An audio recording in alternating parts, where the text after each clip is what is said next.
Sabi nila, ang advertising daw at ang public relations, isa. Sabi ko naman, hindi no, ang laki kaya ng pagkakaiba. Ang advertising kasi ay isang uri ng komunikasyon. Hinihimok nito ang mga tao na gumawa ng aksyon. Dito kasi, lantarang hinihimok ang tao na may mapapakinabangan sila sa mga produkto o serbisyong inaalok sa kanila. Samantala, ang public relations ay ang pagsasaayos ng komunikasyon sa pagitan ng publiko at ng isang organisasyon. Gumagamit sila ng mga balita o mga pampublikong interes para mapansin ng tao. Kalimitan nga ay nakikipagtrabaho sila sa media o sila mismo ang nagsasalita sa mga komperensyal para makilala. Sabi sa inyo, magkaiba sila eh. Ayaw niyong maniwala? Ito pa mga pruweba ko.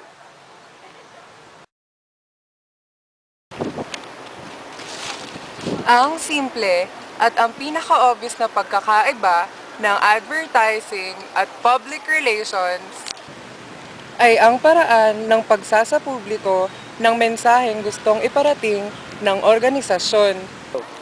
Sa advertising, bayad ang bawat pahina, espasyo o pag-ere nito. Kung kaya naman, kahit ilang ulit, pwede, basta may pambayad sila. Samantalang sa PR, libre. Yun nga lang, walang kasiguruhan kung maisa sa publiko ito. Paglaki ko, ibebenda ko lahat ng ari-arian ko para tumagal habang buhay ang commercial ko. Bakit? Ano bang ibebenta mo? Tetes Tootsie Roll! Mapapakilig ka sa sarap! Yak naman to. Isa pa sa pinagkaiba ng dalawa ay ang naiisip ng tao sa mensaheng hinahatid.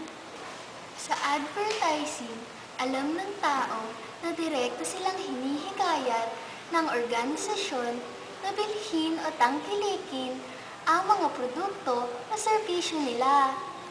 Samantalang sa public relations, kapag ang isang tao ay nakabasa ng artikulo mula sa ibang tao tungkol sa isang produkto o serbisyo, naiisip nilang ang mensahe ay walang kinikilingan.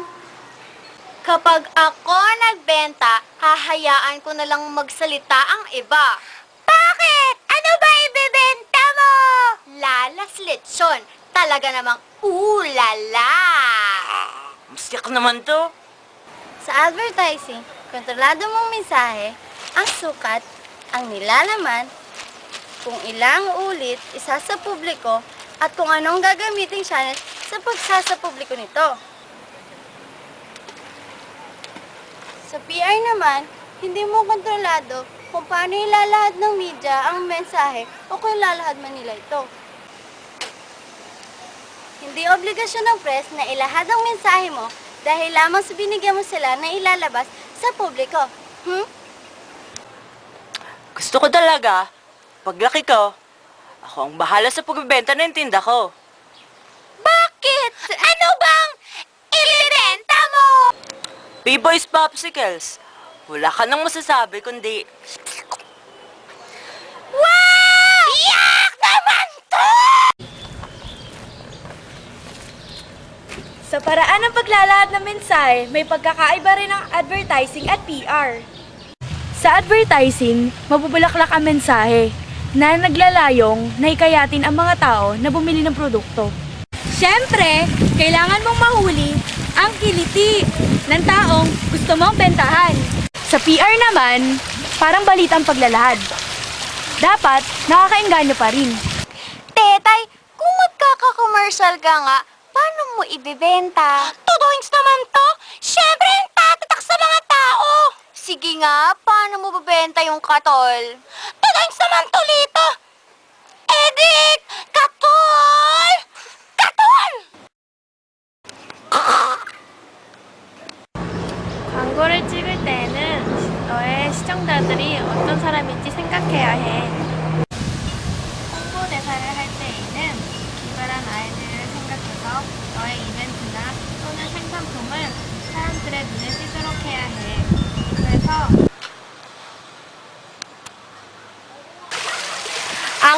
public relations ay may mga bentahe rin laban sa advertising.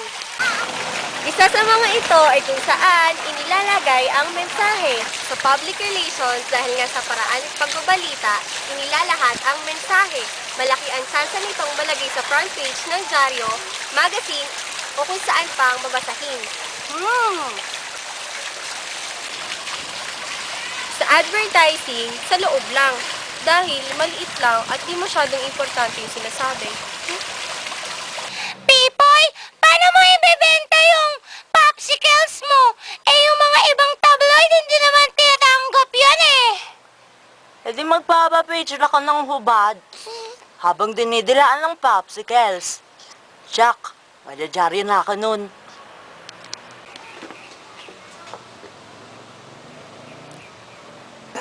Magkaiba rin ang haba ng tinatagal ng mensahe sa advertising at PR. Sa advertising, kahit gaano katagal, pwede. Basta't may pambayad ka, mapapanatili mo ito sa mata at tenga ng publiko.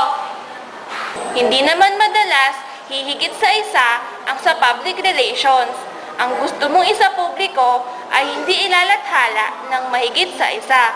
Lalo na kung ito ay hindi naman mainit na pinag-uusapan. O ano? Naliwanagan na ba kayo sa mga pinakita namin? Ang kulit nyo kasi. Di ko na nga kayo kabate. Muli, sa advertising, may bayad pero kontrolado mo ang nais mong ipahatid. At sa public relations, wala kang kontrol sa pagsasapubliko ng iyong mensahe. Pero libre. O paano? Hanggang dito na lang kami ha. Napapagod na kasi ako eh. Hanggang sa muli.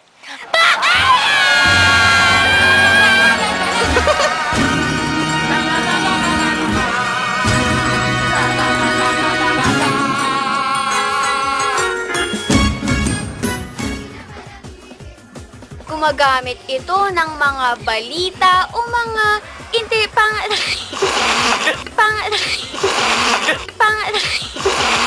One, two, go. Sa advertising, ay ang paraan ng pagpaparating na siya ulit.